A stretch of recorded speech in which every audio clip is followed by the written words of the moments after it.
be honest, from the beginning of this game, I was kind of disappointed. That's not the game's fault, though. Over, the past year, hearing about this game and seeing, and not seeing everything it had to offer, but hearing bits and pieces, like them saying it was open world and things like that, I imagined a game completely different from what it actually is. When they said it was an open world game, I immediately thought of Skyrim. To me, that's an open world game. That is the quintessential open world game. Dragon Age Inquisition is not that. I wouldn't even call it open world. At least as far as I consider open world, it's not Dragon Age Inquisition. It's more large areas, open area. So wherever you go, you fast travel to the location, and then you can go anywhere in that area. But it's not like you can go from Red Cliff to Orzammar. You can't just walk across Thedas like you could in, say, in Skyrim. So that was kind of a disappointment, but overall the game is still good. I've been playing it since Tuesday, since it came out, and it doesn't have me pulled in so much like Assassin's Creed Unity did. Assassin's Creed Unity did, I was obsessed. I got completely into that game, I played it nonstop. This one is more, I'm interested to see where it's going. The story is, just a brief breakdown, is there's a conclave for the mages and Templars to kind of work out their differences and finally make peace. Well, there's a giant explosion there, and which opens up the breach, which is the big hole in the sky that's sending out demons and other rifts that you have to go around closing. And you are the sole survivor. You don't know how you survived, you don't know why. All you know is that you somehow survived with the help of a woman who was glowing. And you came out of the breach, the only survivor, and then you have this mark on your hand that closes rifts and the breach. That's really all you know in the beginning. As you go along the game, you kind of learn more evidence of like who was behind it and what their goal was and how you have to go about dealing with it. But honestly, the beginning of the game feels kind of like you're floundering. Which, in a sense, you are. In the story, you are. You start the Inquisition in the beginning, and you're apart from the Chantry, you're apart from the Mages and the Templars, you're your own new faction, and you're basically a small army, and you're just kind of figuring out what it is you have to do. All you know is you have to close the breach. That's all you know. That's all you know what to do, and you just kind of go around, and one of the first places you go is around Red Cliff. And Red Cliff looks totally different from what we're used to from Dragon Age Origins. It looks totally different. But you go around Red Cliffs, and you do about 1,000,001 different side quests. It's not very guided. It's just kind of like they put you in the area and say, go. But there is a point that's kind of the end of the beginning where you finally see who the big bad guy is.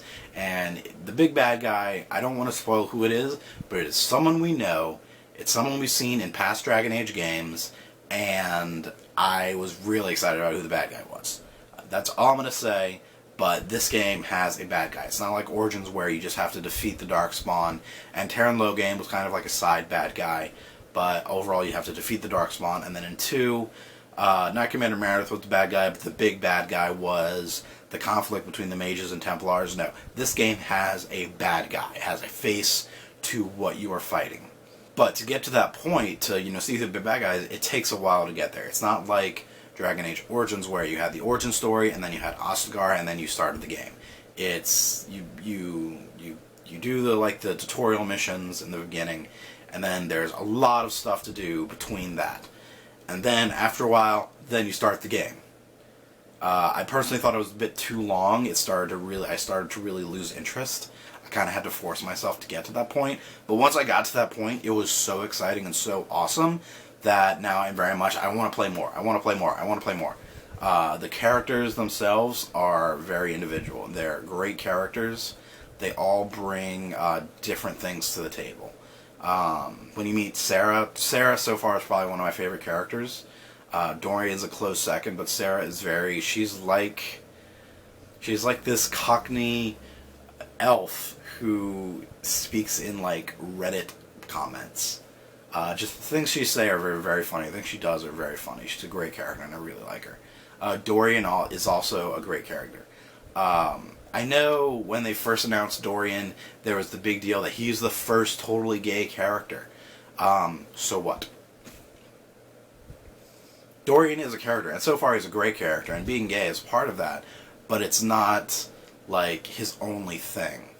Like, he's not there just to be gay, or just to be diverse. You know, that is an aspect of his character, but that's not his only aspect. And honestly, when I first heard about that, I was kind of worried that that's what they were going to do. I was worried that, like, his sole purpose in the game was to be diverse. No, he is a great character on his own. I love talking to him. I love the things he says. He's awesome. I might have one of my characters romance him. He's awesome. He's a great character. The gameplay, it's very Dragon Age. It's not like Dragon Age 2, which I'm kind of disappointed about. I really liked the gameplay in Dragon Age 2. It was fun and exciting. It was very action-packed and, you know, very fast. Whereas in Dragon Age Origins, it's very slow and kind of boring.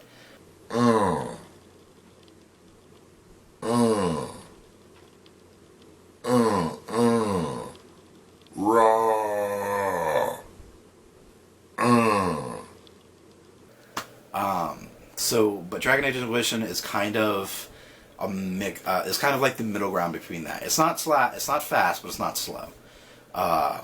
It's not as exciting as the combat was in Dragon Age 2. Aside from the mage combat, the mage combat is still the same as Dragon Age 2. But overall, it's pretty good. They do have this new, I call it action cam, where you lock onto your target and you and the viewpoint changes to this very action-oriented look, and that's actually a lot of fun.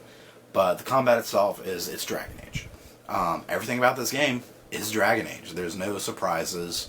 There's no new special way to do things. It's all Dragon Age, which isn't a bad thing because it's a Dragon Age game. Overall, I think it's great. The character customization is also kind of disappointing. I was expecting more. The character customization, basically all the characters have the same customization options. They all have the same hairstyles, same eyes, same things like that. There's no elves have this special one or dwarves have this special one, aside from like a few dwarven beards or elven tattoos or Kunari horns. Basically, everyone has the same hairstyles. Men and women share the same hairstyles, which I thought was kind of weird, but I mean the hairstyles they have are pretty good. My character is right now I'm just playing a basic human warrior sword and board, and he looks like me, which I'm totally happy about how he looks like me because I look awesome. My biggest comment on the game is that it's not what I was expecting. It's not what I felt was advertised to me. Like, there's not as much in the game as I was told there was. Is that the game's fault? No. That's probably EA's fault for over-advertising like they do. I'm not a huge, big EA person, but I like the companies under them like BioWare. I've never played a BioWare game I didn't like. So I do like this game. I am playing it. I am interested to see where it's going. But I'm not as excited about it as I've been about past Dragon Age games. What do you think about the game? What race or class have you been playing? And what's been your favorite part so far? Have you gotten to find out who the bad guy is, and are you as excited about who the bad guy is as I am? Let me know in the comments, share the video around, and subscribe to my channel so that we can geek out some more. Until then, have fun.